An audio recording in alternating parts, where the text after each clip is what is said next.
ลาดใหญ่เขาไข่อยู่เวียงได้3 มื้อเอากลับมาเบิ่งเขาไข่ได้ดีอยู่พุ่นมันตลาดใหญ่เนาะโครงการมาสวยดีโอเอาได้ปลูกแคมเนาะได้เก็บมาทักอยู่ไปขายได้เงินมาเลี้ยงครอบครัวไปซื้อของมาของกินเวลาเฮ็ดเวียกแต่กี้ยังบ่ทันได้ปลูกนี่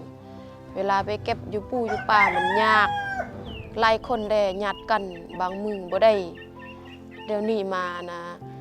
ปลูกอยู่ส่วนของตนเองเวลาไปเก็บสบายมันบ่ตึบ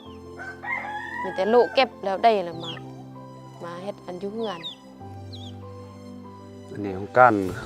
เข้ามาช่วยปลูกแคมนี่เขาว่า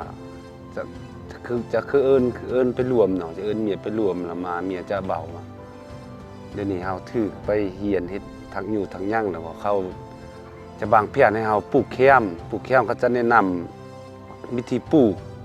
เท่าไรคูณเท่าไรแต่ระยะห่างมันแต่ละโกกมันแล้วก็กำหนดปลูกเดือนใด5 เดือนใดเขาจะบอกจะนั่นแล้วก็ลูกแคมที่เขาจะเอามาปลูกอะครับเอาธรรมศาสตร์เขาจะเอาช่วงประมาณเดือน6ให้เอาปลูกมันจะกำลังออกหน่อมันเอามาปลูกมันจะขึ้นไวก็ได้วิธีนำเข้านั่นนะก็มาปลูกระยะห่างมันถือว่าคักอยู่กันก้านต่อหน้านี่อยาก